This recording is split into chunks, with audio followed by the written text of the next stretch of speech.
Hola, mi nombre es Mariela Leo y hoy vamos a hablar de la revolución comunista en China y la construcción de un modelo alternativo de desarrollo al capitalista en el marco del poscolonialismo. ¿Sí? Para arrancar a entender un poco la revolución en China, la revolución comunista en China, vamos a marcar una diferencia con la revolución comunista en la Unión Soviética. Y es que en China la toma del poder es posterior a la revolución, a la guerra civil, mientras que en la Unión Soviética la guerra civil había sido posterior a la toma del poder.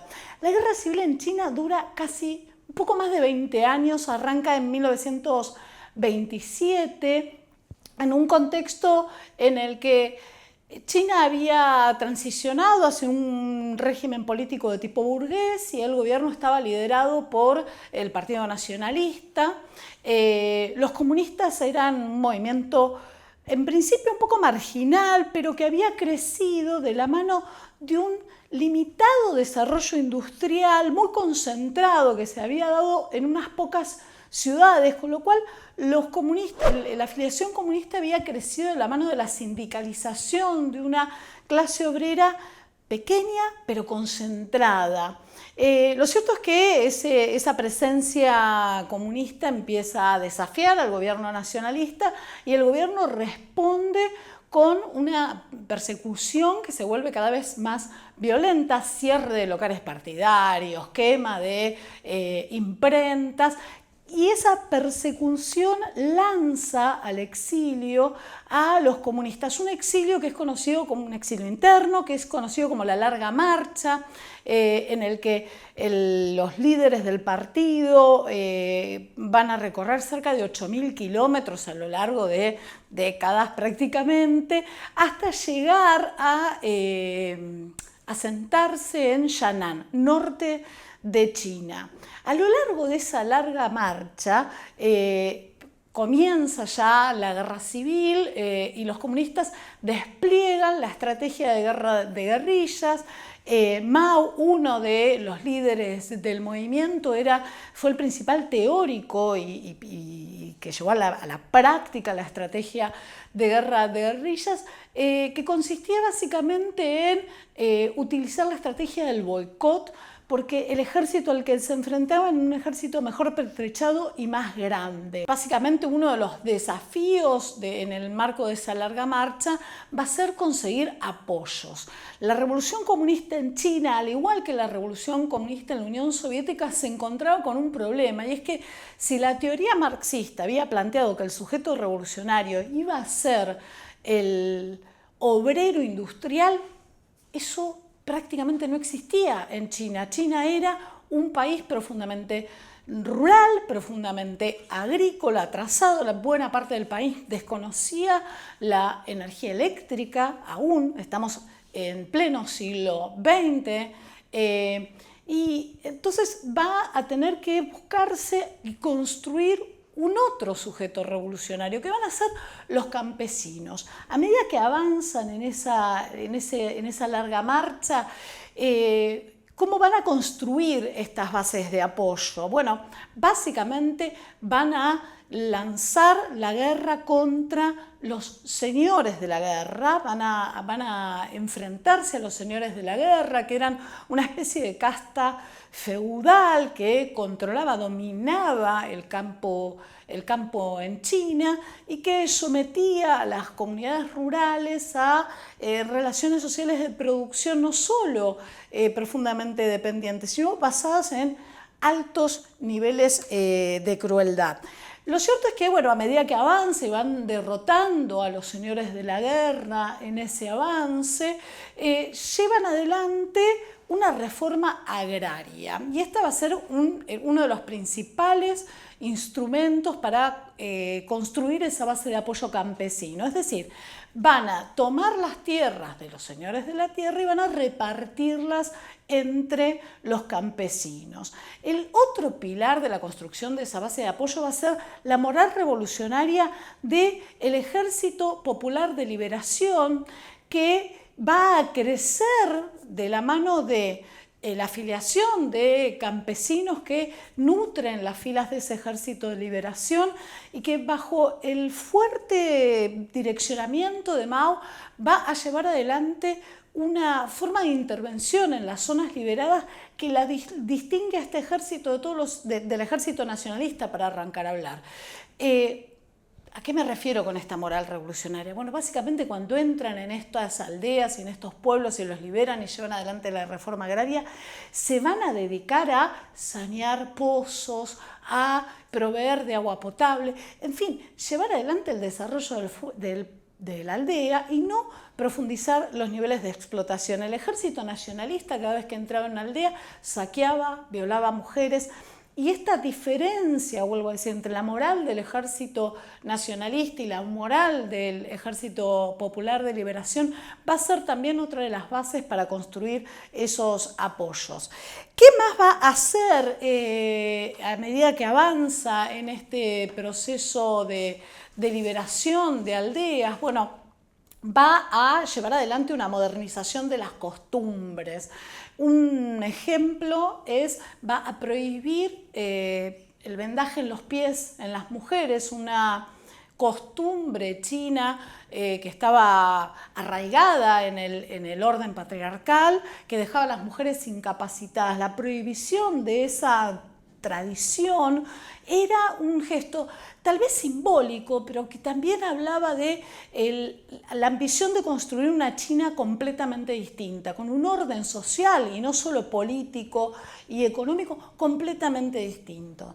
La guerra civil no va a ser homogénea a lo largo de estos más de 20 años, va a tener momentos de alto el fuego, como va a ser el caso durante la Segunda Guerra Mundial, donde la invasión de Japón a China va a hacer que este enemigo en común lleve a los bandos a declarar el alto el fuego, pero lo cierto es que a lo largo de esos más de 20 años el bando nacionalista va a tener el apoyo de los Estados Unidos, un apoyo fundamentalmente armamentístico, ¿no? Le va a vender armas a los nacionalistas, y esto va a ser porque Estados Unidos piensa el Pacífico como una área de influencia, ¿no? La zona del Pacífico como parte de su área de influencia, y piensan a los nacionalistas como un apoyo en esa región, como la posibilidad de encontrar en los nacionalistas un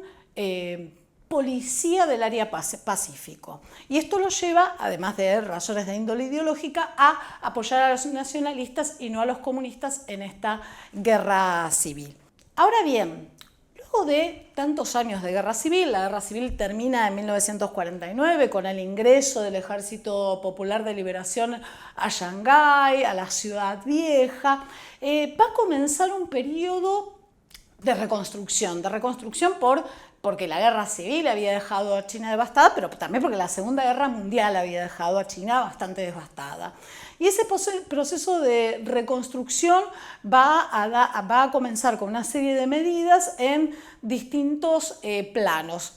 Vamos a arrancar por el plano político. En el plano político, el ascenso de Mao Zedong y la consolidación del prestigio del Ejército de Liberación Popular va a refrendar una reorganización jurisdiccional, ¿sí? Una reorganización territorial de China que va a ser dividida en cantones que van a quedar gobernados por comisiones militares, justamente. Aquí, de nuevo, vemos, como muchas veces en los procesos revolucionarios, en el caso de la Unión Soviética lo vimos, en la Revolución Francesa también, el ejército es el hijo pródigo de la revolución, ¿sí?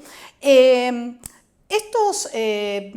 ejército revolucionario y estas comisiones militares tienen por mandato, un mandato directo de Mao Zedong, construir un nuevo orden político, económico y social, y esa construcción requiere la eliminación de todos los factores, de todas las fuerzas sociales contrarias al orden revolucionario, es decir, la eliminación de cualquier resabio del antiguo orden burgués. Ahora bien, Como dije, ese prestigio que tiene el Ejército de Liberación Popular viene de la forma en la que había acrecentado su base de apoyo en el marco de la guerra civil, y como una parte importante de ese proceso había sido la reforma agraria. Durante este periodo se va a expandir la reforma agraria. Sobre este punto voy a volver. Pero además, habíamos dicho, también se había basado ese prestigio en la forma en la que tenían de operar cuando entraban a las ciudades. En el marco del proceso de reconstrucción, el ejército va a estar a cargo en las ciudades de procesos de saneamiento que van a apuntar a la eliminación, por ejemplo, de la mendicidad, de la prostitución, de la criminalidad, pero también la reconstrucción de la infraestructura urbana destruida por la guerra. Otro aspecto de esta reconstrucción o de este periodo de reconstrucción en el plano político va a ser que durante este periodo, que se va a extender hasta 1954, el Partido Comunista va a adoptar la estrategia del Frente Unido, es decir, la misma estrategia que había adoptado el Partido Comunista en la Unión Soviética en el marco de la Revolución del 17. Tenía que ver con, básicamente, colocar a todas las fuerzas de la izquierda del arco político, las fuerzas democráticas, bajo un frente común. En la Asamblea Nacional van a tener voz y voto todos estos distintas fuerzas políticas, y es un periodo, el que va hasta el 54, de bastante democracia. El periodo del Frente Unido es un periodo de democracia interna dentro del propio Partido Comunista. Hay espacio para la disidencia, pero también espacio para la discusión con otras fuerzas políticas. Lo cierto es que a partir del 1954 esto se va a ir desgastando y la voz, primero el voto de las otras fuerzas políticas, pero luego también la voz de otras fuerzas políticas va a tender a desaparecer. Ahora, en este periodo del 49 al 54, si bien se propone la organización de un nuevo orden político, lo cierto es que por razones de índole pragmática van a seguir ocupando una parte importante del funcionariado, de la burocracia gubernamental, van a seguir siendo exfuncionarios nacionalistas, por la simple razón que el Partido Comunista no tiene suficientes cuadros para ocupar esa burocracia. Además, recordemos que en esa larga marcha una parte importante de la intelectualidad del Partido Comunista había literalmente muerto, no tiene cuadros intelectuales o cuadros profesionales. Es un Partido Comunista compuesto fundamentalmente por ex campesinos. O sea,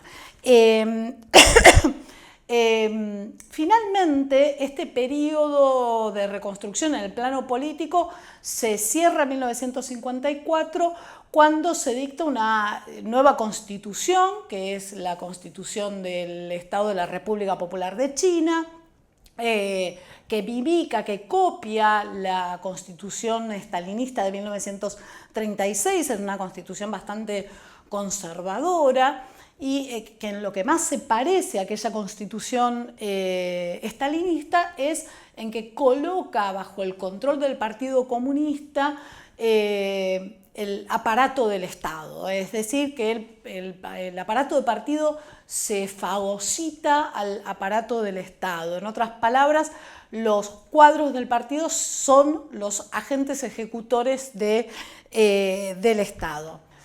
La reconstrucción, además de requerir una serie de medidas para dar cuenta y reformar el plano económico, político, también tiene que transformar el plano económico, y se enfrenta con un desafío muy concreto, que es el desafío de la inflación, propio del aumento del gasto que había producido la guerra y que la propia reconstrucción produce. Pero a este desafío de orden económico se le suma una voluntad por disminuir el peso del mercado en la toma de decisiones, o sea, en la asignación de recursos, y aumentar el peso y el lugar del Estado en aquella asignación de recursos. La unión de esta necesidad coyuntural y de esta voluntad política produce una serie de medidas que tienen que ver con la nacionalización de la banca, la centralización del comercio exterior y una nueva forma de calcular salarios que va a estar basada en lo que es la canasta básica.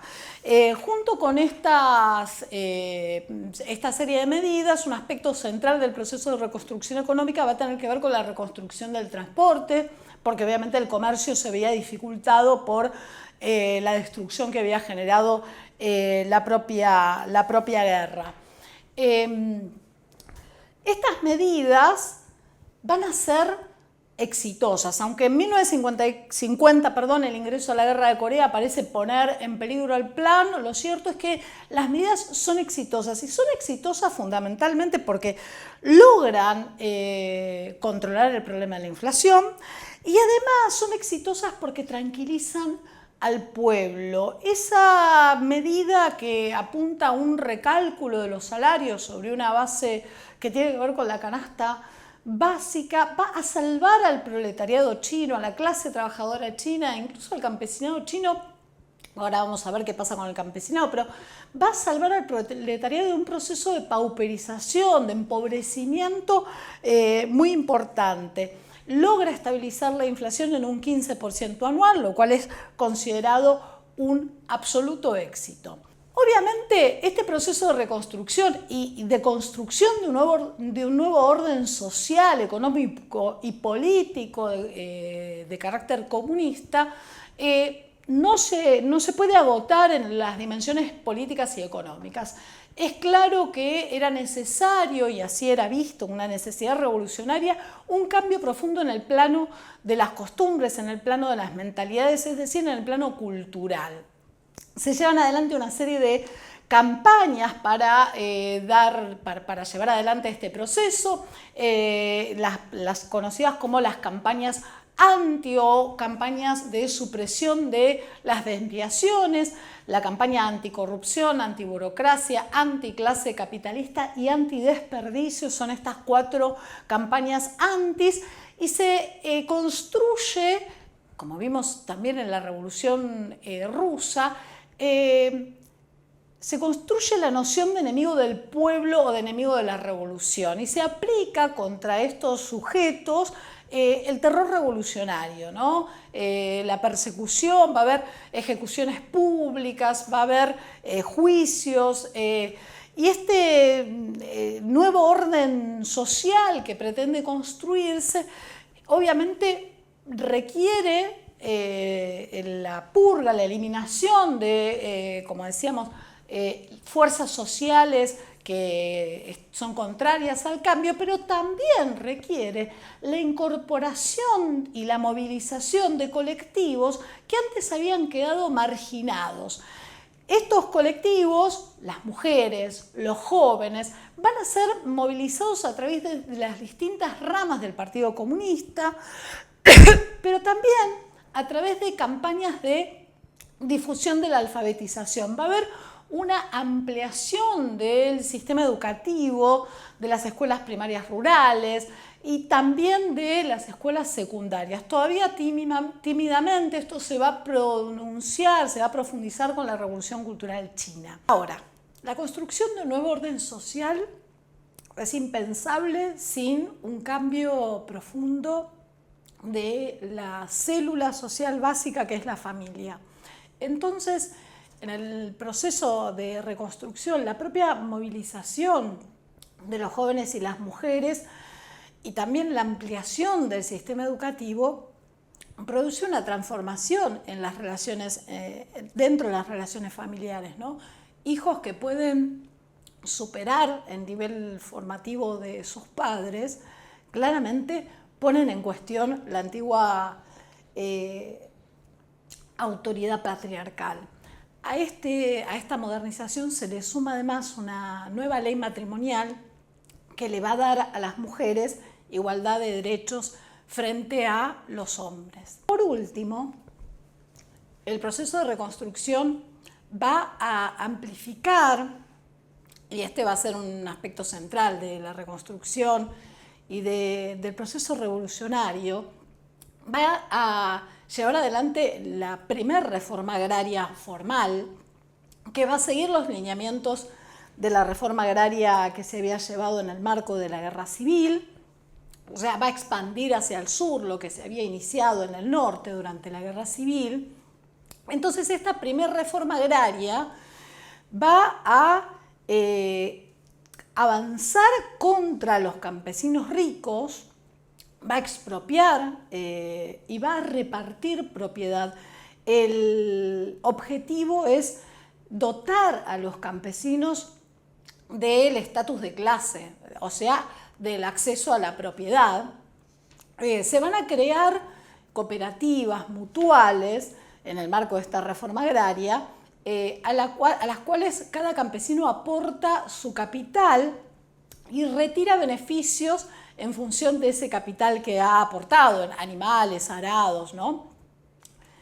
Ahora, además, todavía en este periodo, el sistema permite a los campesinos la venta de excedentes, con lo cual el campesinado chino va a estar muy contento con esta primera reforma agraria, que va a ser ambivalente en su relación con los campesinos ricos, va a depender mucho de cada agente que implemente la reforma en un territorio tan extenso como es la China, pero que va a estar dotado de una fuerte carga de persecución política, ¿no? Con juicios públicos, con acusaciones, incluso con ejecuciones públicas. Vamos a ver que la segunda y la tercera reforma agraria van a tener características muy distintas.